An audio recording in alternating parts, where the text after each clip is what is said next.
খুন, নির্যাতন, হল দখল, সিট বাণিজ্য সহ গণরুম, গেস্ট রুমে র্যাগিংই ছিল বিগত দিনের ছাত্র রাজনীতির মূলে, যে কারণে দলীয় ছাত্র রাজনীতির ওপর ক্ষুব্ধ ছিলেন সাধারণ শিক্ষার্থীরা।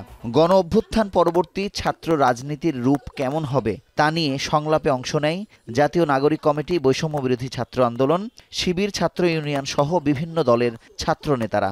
বিগত দিনে ক্যাম্পাসে বিভীষিকাময় নির্যাতনের কথা তুলে ধরে সবাই দলীয় লেজুর ভিত্তিক ছাত্র রাজনীতির বিপক্ষে মত দেন। আজকে যখন আমার দলীয় সিদ্ধান্তের বাইরে গিয়ে আমি কোনো সিদ্ধান্ত নিতে পারি না, দলীয় দাসত্বের বাইরে ছাত্রদের অধিকার প্রতিষ্ঠিত করার প্রত্যয়ে যারা কাজ করবেন তারাই ছাত্র রাজনীতিতে অংশ নেবেন জানিয়ে ছাত্র সংসদের কাঠামোগত পরিবর্তনের কথা তুলে ধরে ছাত্র ইউনিয়ন। ছাত্র সংসদের প্রধান কোনোভাবেই একজন অছাত্র একজন শিক্ষক হতে পারেন না। দ্বিতীয়ত, ডাকসুর গঠনতন্ত্রে সভাপতি যে একনায়কতান্ত্রিক ক্ষমতাগুলি, সেই একনায়কতান্ত্রিক ক্ষমতাগুলি লুপ্ত করতে হবে। দলীয় ছাত্র রাজনীতির সঙ্গে সম্পৃক্তরা সবসময় জাতীয় স্বার্থের বাইরে ছিল। ২৪-এর গণ অভ্যুত্থানে ছাত্রলীগ তারই প্রমাণ রেখেছে বলে মন্তব্য করেছেন বৈষম্য বিরোধী ছাত্র আন্দোলনের আহ্বায়ক।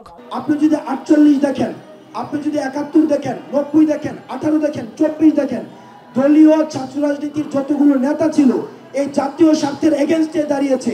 ৪৮-এ কোনো ৫২-তে কোনো আওয়ামী লীগ নেতার ১৪৪ ধারা ভাঙে নাই। ৭১-এ আওয়ামী লীগের ভূমিকা নিয়ে এখনো পর্যন্ত প্রশ্ন রয়েছে। এদিকে নারী শিক্ষার্থীদের সংখ্যার ভিত্তিতে সকল কমিটিতে তাদের সমান অংশগ্রহণ নিশ্চিত করার আহ্বান জানিয়েছে ছাত্র শিবির। 50%-এর বেশি হওয়ার পরেও যখন তাকে আপনি 225 জনের কমিটি হয়, সেখানে আমাকে মাইক্রোসফট দিয়ে খুঁজতে হয় যে 5 জন না 6 জন না 8 জন আছে, তাহলে এর চেয়ে বড় একটা বৈষম্য আসলে আর কিছু হতে পারে না। এই জন্য আমরা বিশ্বাস করি প্রত্যেকটা ইউনিভার্সিটিতেই 200 জনের কমিটি হবে, সেখানে 100 জন নারী থাকবে, 100 জন পুরুষ থাকবে।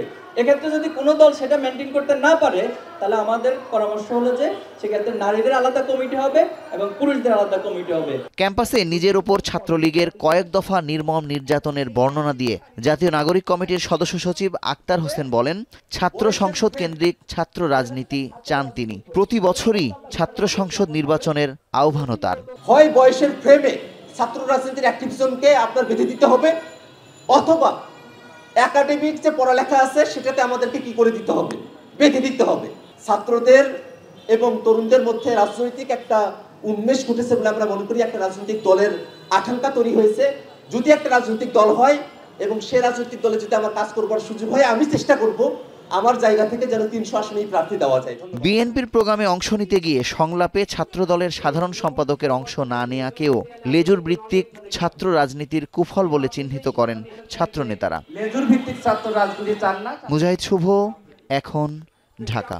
ছাত্র রাজনীতি কি ধরনের হবে?